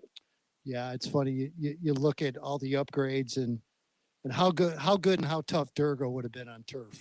Oh boy, oh boy. Oh, we've gone through the list of some of the teams we would love to have seen on that turf. I mean, him especially, but just, I mean, you name so many different teams that just the speed we had on that grass. And it's funny, you forget how thick that grass was when we went to Rochelle week 1, and they have a beautiful grass field, but you get spoiled on that turf, and then all of a sudden you're like, what is this stuff? Yeah. I covered a game Saturday, Alan, out at Memorial Stadium in Springfield. And that thing hasn't changed in 60, 70 years probably. I mean, I think it's the same grass they had 70 years ago. And I was completely spoiled. Like, oh my God, I'm slumming on this stuff. But it's amazing. It's amazing how spoiled you get. And I got to imagine, unfortunately it benefits the opponent too sometimes. And I'm wondering if you're going to run into, that eventually. No, we've had those games. I mean, I can remember a few years ago playing Crete, and we beat them, and that was the year they were, I think, state runner-up 2 years ago maybe, and we played them in a mud bowl, and that rain and the sloppy field definitely benefited us that night. But I mean, I think we've adjusted. We've also made some offensive changes where we do go a lot faster now. So really, I mean, it kind of fits into what we're trying to do offensively, but. Again, depending on what opponent you play, it could definitely be to our disadvantage if we're playing a really fast team too. As far as the team this year in the progress, and I know it's been for years, and coaches say this all the time, and I truly believe it as well, is you see most of your improvement goes from week 1 to week 2, but is that changed because of all this? Because it seems like we've seen some really different results. And a lot of the coaches have told me that, we've seen some progress in some areas, but it's taken a little bit longer than maybe a normal year. Are you getting that kind of sense as well? Yeah, absolutely. I mean, it's so tough to judge. I mean, I was telling Rob Osherly with the newspaper the other day, we were just talking about surprises of the year, and I really think our defense is playing great right now. But I said I had no clue what to expect. We've almost not hit in 500 days. I mean, so the fact that we came out week 1 and our kids were physical, they played really Morris Redskin defense. It looked like we didn't miss a beat. Hey, that was my question. I really didn't know what I was going to see defensively. And week 2, I really think we even improved more so on defense and special teams. Offensively, we look good. And we're putting up points and we're moving the ball, and actually we're throwing the ball probably more than any Morris team has in a long time, but we're young. So I think it's kind of hard, like you said, just to judge that improvement from one week to another. For me, we've got a lot of sophomores that are getting really quality time for us. So for me, it's just getting them as many games and as much time on that field as possible to just keep getting these guys experience. And even a lot of our seniors that are really good players, but some of these guys didn't get a lot of time when they were juniors. So there's a lot of inexperience out there, but I really like what I've seen so far. I think we've got a nice team. Alan, talk about your quarterback, Zach. Is it Romack? Romack. He threw for 204 yards and 3 touchdowns. I know a couple interceptions here and there, but, you guys are, 31-point average. I mean, you're putting points on the board. And again, I don't know how much the defense is scoring, but he seems like he throws the ball very well. I saw some of the highlights of the Plano game, and it seems like that he's going to, he's the type of guy, like you said, you're throwing the ball more, and I would imagine he's the reason why. Yeah, no, absolutely. I mean, we've gone to a lot more up-tempo, fast-paced offense, a lot more RPOs and things like that. We put a lot of responsibility on our quarterback. And Zach, I'm very big on this kid. I really think he's special. I think he could be a name really to watch, obviously this year in a shortened season, but next year is his senior year. I think some colleges are going to really keep their eyes on this kid, and especially if he grows another inch or two. But he just got a great arm, very accurate. And the interceptions, one of them, it was on him, and he knows it, but he got hit a couple of times as he was throwing. So I really, as much as you don't want the turnovers, I'm not too concerned about those. But he's just probably the most impressive thing that I think his football IQ is through the ceiling. I mean, this kid is very smart, understands the game. He was an all-conference defensive back for us as a sophomore, and he was behind Zach Rodeghero, that is at Eastern Illinois now, and just was a really good athlete. And we even considered playing him as a sophomore last year, but Zach Rodeghero kind of fit the offense at the time better. But he's, like I said, if you look at our stats, I mean, we've thrown for, I think, 315 or 20 yards in 2 games. Right. And I mean, we're almost balanced 50-50 between run pass right now. And it really is a credit to him and some really good wide receivers that we have. Miles Johnston, Parker Skubik, Aiden Romack, Nathan Jepson, some of those guys, really good players. You know, it's fun to watch these guys. Alan, thoughts on Ottawa this week? Yeah, you know, traditionally, you know, Ottawa's been down. But I'll tell you, they got our attention last week, played Sycamore, and it was 6-0 at halftime. And, I mean, Sycamore is no slouch. And you know, I mean, they're the defending conference champs. And so the fact that they played them tight, you know, we definitely are giving them a lot of respect. I think they're improved. Some really, really good size on the line. So I think for our young line, I think that's going to be a good test for those guys. But again, my concern, I guess, is always, like I said, just getting this experience for our guys, getting these young guys on the field. And we've really, week to week, had good practices, good effort. And so I think it's going to be a good matchup for us. And then hopefully we get through that healthy, and it's going to lead into some really good games coming up with Sycamore and LaSalle Peru. So hopefully some, you know, chance to win a conference title. Yeah, no doubt about it. All right, my friend, always great to talk to you. Glad to have you on. And, you know, I'm chomping at the bit to get out there and see that new field sometime real soon, for sure. Oh, for sure. Yeah, we got to get you guys down. It's, like I said, it's definitely, you won't recognize it from what you're used to. Yep, no doubt. Alan, best of luck. Yeah, good luck, Alan. Oh, thanks, guys. I appreciate it. All right, Alan Thorson joining us from the Morris Redskins, and yeah, Joe, I've got to get over that. I think I'd go down there with you. I just seen it on the tape of the game. You know, I just want to go down there. And totally different. Yeah, I mean, it is. It's if you didn't see the M in the middle of the field, you wouldn't know you were in Morris. Yep. So again, great job by Morris, and again, another great program that continues to step up and take care of business. There was one, we had a comment earlier in the first hour from Kev Varney, and I wanted to get to it because it's important. So he says, thanks for the coverage, Edgy. By the way, I found out the IHSA will not be updating the scores on their website this spring. Too much work for them? So there's, and again, it's something that, you know, look, IHSA has taken some hits. They've taken some pay cuts. I'm sure they've laid off some staff. Yes. Like everybody else has had to do. But, you know, the fact that, you know, it to me, it's almost basic, something you have to do. Yeah. And I'm sure it's a lot of work involved, and I'm sure it takes a lot of effort to get it done. But, you know, one of the things, and I'll throw this out there to you guys before we take a break, and then after break, we can come back and talk about it.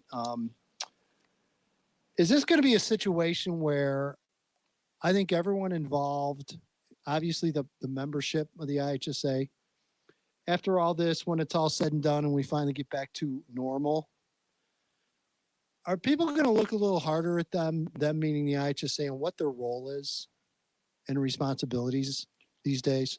In my opinion, yes, because of the show that was put on, as far as from, let's say, August or even in the middle of the summer, and just letting this thing just go.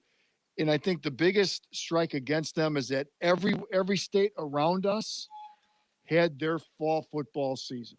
Well, and again, you get into the political realm with the whole playing and not playing. Right. I think what my biggest concern was in all of this, and again, look, they had their hands full and then some. They had things to deal with that we can only imagine what they had to go through. But there were certain issues, Evan, and I know you're going to talk about this as well. I don't think they handled it really well. And I think that they could have handled some things differently. My understanding is they are supposed to be an advocate for the membership. I didn't see a lot of advocacy going on behalf of the membership. I saw a lot of playing one side versus the other and kind of being steered by the state government. Now, I don't know if that would change no matter who was running it, but I don't know. I get the feeling people are going to look twice at them. Evan, am I off? Well, I think you mentioned that you didn't want it to get political, but it inherently everything is now. Is political, not just because everything is, though. I mean, that is true, but this situation in particular is political from the standpoint of, as long as I've been around high school football, and you guys have been around longer than I have, the IHSA has always gone out of their way to make it clear we're not a government entity. Right. We're not a state-run agency. Yeah. We're a private organization. And remember, there was several years ago, there was a bill from a couple junior state reps about maybe the state should take over running high school athletics. And the IHSA went down to Springfield and they testified and they made their case of why we need to remain independent. We're a private organization. But then when the single biggest thing to happen in our lifetimes to affect high school athletics takes place, the private organization that is supposed to be the advocate for its members seemingly allowed the state to just come in and go, we're taking control. And they went, okay. And I'm sure there were things going on behind the scenes we're not privy to. I'm sure there's conversations we don't know about. I'm sure there were difficult negotiations that went on that we're unaware of. The fact of the matter, though, is the public face of high school athletics in the state of Illinois was not advocating for the membership and was not advocating for the athletes. They were too busy trying to placate the state government in order to avoid them trying to take over high school athletics in the state. One other thing that I think is going to have to get delved into, who's been funding them since this has gone on, being the IHSA. A lot of it has been COVID, state-related funds that have gone to IHSA and PPP loans that have gone to IHSA. How much money has that been? And doesn't that dig an even bigger hole regarding that relationship? Absolutely. Yes. Yep. It was already an extremely complicated relationship. Now you throw in money during a pandemic when debt for private organizations like the IHSA fastly rising, like you said, cutting staff, cutting back on the amenities they offer. There are, and let's just be honest about it, there are already a large group of members that are not happy with the way the organization was run prior to this. And now you're talking about, you've got a lot of schools, and I'm sure you hear it, Edge. I'm sure you hear it, Joe. Again, I go back to the whole thing about being an advocate. Northwestern and Illinois are members of the Big Ten. If something happens and the Big Ten would seemingly take the NCAA side over their member schools, that would not fly. That would not be okay. No, we are a member of the conference. You're there to represent us. The IHSA has a similar role. They're there to represent their member schools. And again, the biggest thing to happen to high school athletics in a generation, and the organization that was supposed to put forth a plan for the athletes, right or wrong, play or not play, they seemingly, to pardon a pun, punted. They punted on the most difficult decisions and went, all right, well, the state can call the shots here. Let me tell you something. I've covered state government for over a decade now. The state doesn't get their hands on something and then voluntarily give it back. Yeah, exactly. Yep. The state's going to be involved in this now moving forward one way or another, either through the fact they already had control or the fact that money's involved now. And once the state gets their hooks in you, that's it. It's game over. Right. This relationship is changing forever. Well said. No doubt. All right, let's take a break. When we come back, the final half of the show, we'll answer a couple of questions you have out there. And we'll also talk a little Major League Baseball, because bottom line is all three of us, we're baseball fans. Week 3 edition of Pigskin Preview here on 1340 WJOL, Will County's News, Talk Sports. Don't go away. We'll be right back. Man, how can you afford gas for that big SUV? I pay less for gas than everyone else. I got the free Get Upside Gas app and get up to 25 cents a gallon cash back every time I buy gas. Hold on. You're getting up to 25 cents off a gallon with the free Get Upside Gas app while I'm paying full price? You know it. People earned over $1 million last year. You just got to take a picture of your gas receipt and bam, up to 25 cents a gallon cash back. You don't have to tell me twice. I'm downloading the free Get Upside Gas app now. Download the free Get Upside app now in the App Store or Google Play to save up to 25 cents a gallon when you buy gas. Use promo code POWER for a 25-cent a gallon bonus on your first tank. That's up to 50 cents a gallon on your next tank. Just download the free Get Upside app at the App Store or Google Play and use promo code POWER. Save money on gas on every fill-up. Just download the free Get Upside app and use promo code POWER. That's POWER. Visit getupside.com for terms. Well, little signs of spring are starting to shine through, but you can illuminate the view in your home right now at Light Source Lighting. At Light Source, you'll find all of the latest and new for this year Quoizel lighting designs. Enjoy the quality, style, and durability to last for many, many years to come. We have one of the largest in-store selections of Quoizel products for your browsing and shopping experience. Touch them, use them, see them in comparison to other brands, and imagine them in your home today, bringing light to the new decade and beyond. Our designers will give you a personal tour of all of our lighting choices. Yes, the new decade is here, so put the new glow in your home today. The 2020 new stunning designs and classic choices from Quoizel are here for you now. Browse Light Source Lighting with a friend. Come on your lunch hour or after work. Visit our 2 convenient locations in Plainfield and Plano, and check us out at lightsourcelighting.com before your shopping visit. Hey, football fans, score big when you order award-winning amazing pizza from Pizza Mia. Find out why customers continuously come back for that one-of-a-kind pizza and amazing chicken. Whether it's their famous thin-crust pizza or barbecue ribs, you're sure to be satisfied. Planning a family gathering or event? Pizza Mia has a full catering menu to choose from. Check out one of their locations in New Lenox and Homer Glen. You can see their full menu, and to order online, visit pizzamiaonline.com. That's pizzamiaonline.com. Life is full of surprises, some good, some not so good. That's why State Farm agent John Wright is here with good neighbor service and great rates for everyone. Yep, that's right. State Farm agent John Wright can give you great rates and great service. That's why he was one of a few selected as the best insurance agents in Will County by the Reader's Choice again in 2020. When you want the real deal, call John Wright in Joliet today.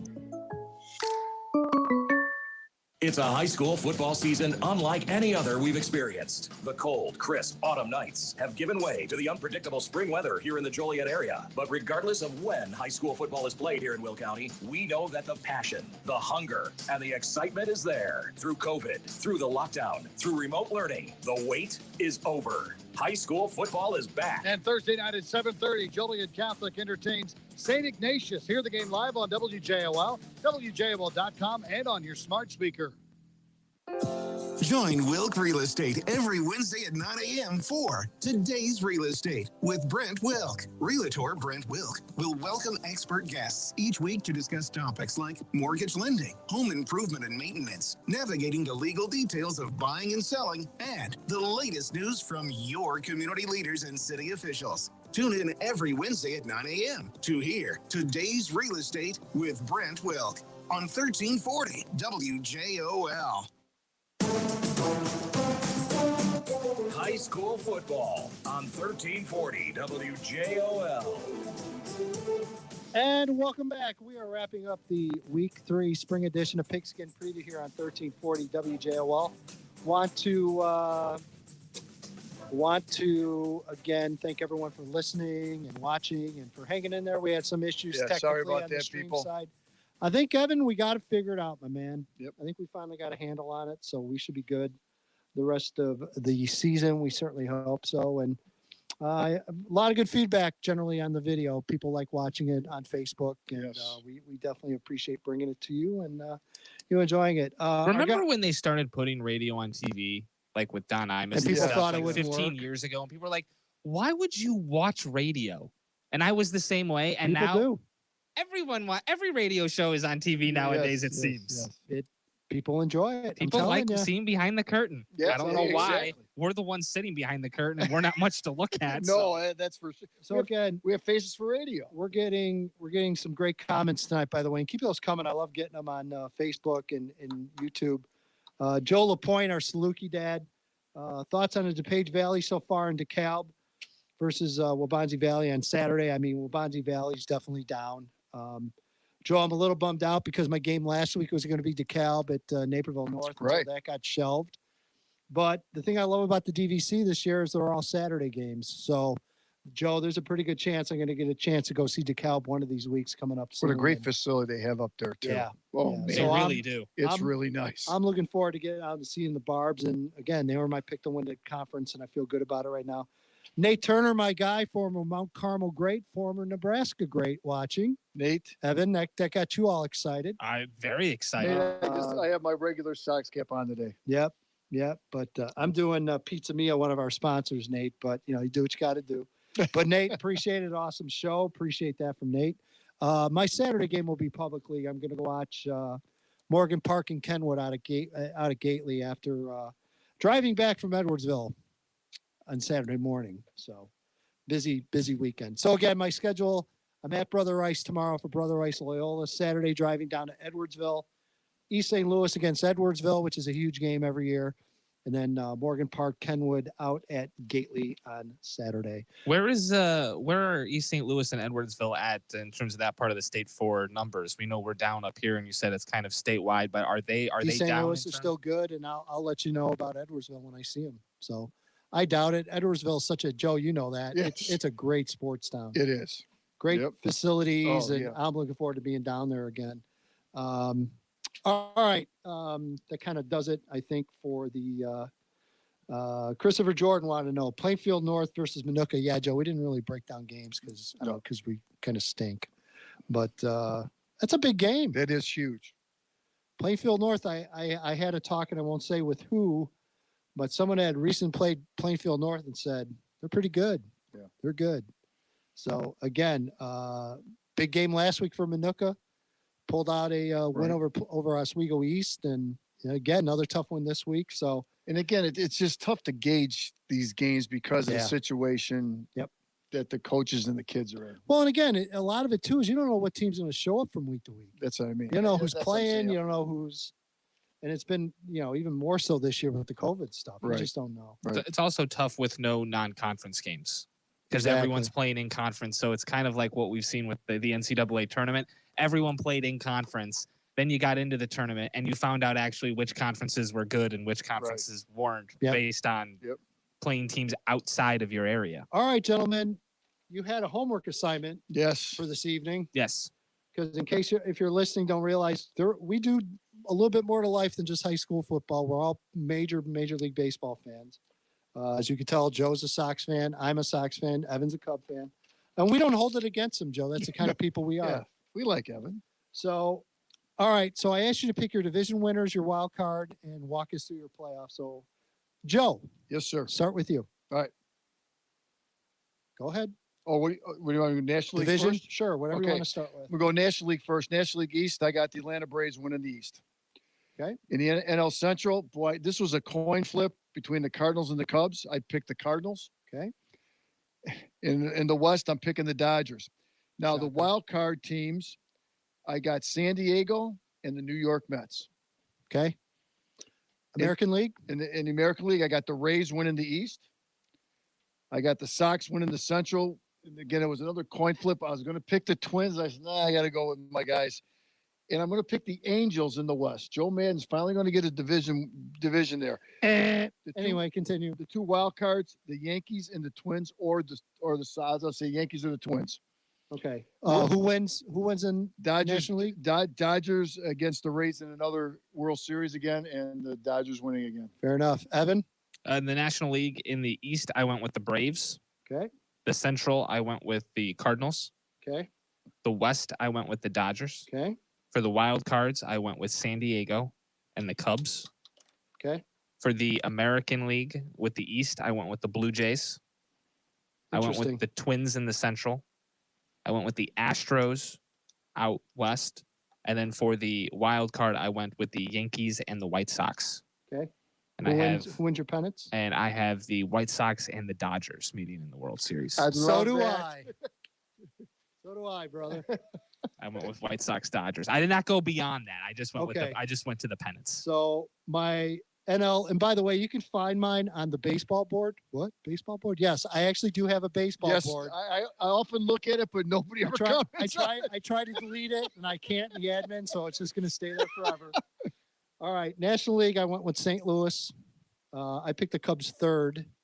I took Milwaukee. Very realistically. I forgot about the Brewers. Yeah. Atlanta to win the East. I'm sorry, Joe. I don't believe in the Mets.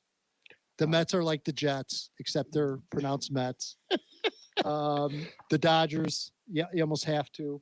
Yes. My wild card, the Nationals in San Diego. Okay. American League, I picked the Yankees, but I don't like myself for it. I don't like it either. I went with them a wild because card. they don't believe in starting pitching, and I just don't like that, but I'll go with them regardless.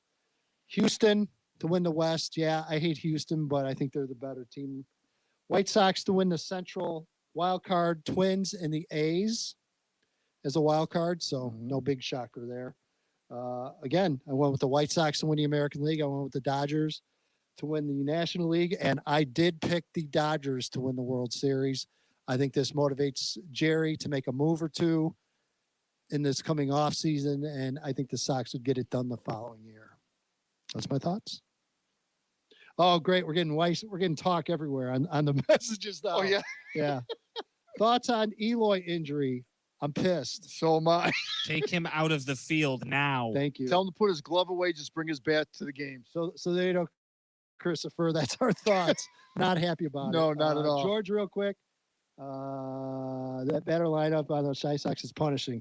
It is. It'd be more punishing if Eloy was there. Yes. But we'll do what we have to do. All right. That's going to do it.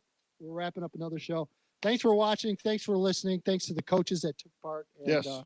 We'll be back every Wednesday. We'll be back next week. Hopefully we gotten rid of the echo and we'll be good to go from the beginning of the show. For Evan Bredesen, for the coach, Joe Rodeghero, I'm EDGYTIM. Thanks for watching. Thanks for listening. Remember, game of the week tomorrow night, WJOL Catholic hosting St. Ignatius. Friday, Plainfield North at Minooka. And we'll talk to you next week, same time. Thanks, everybody. Have a good night.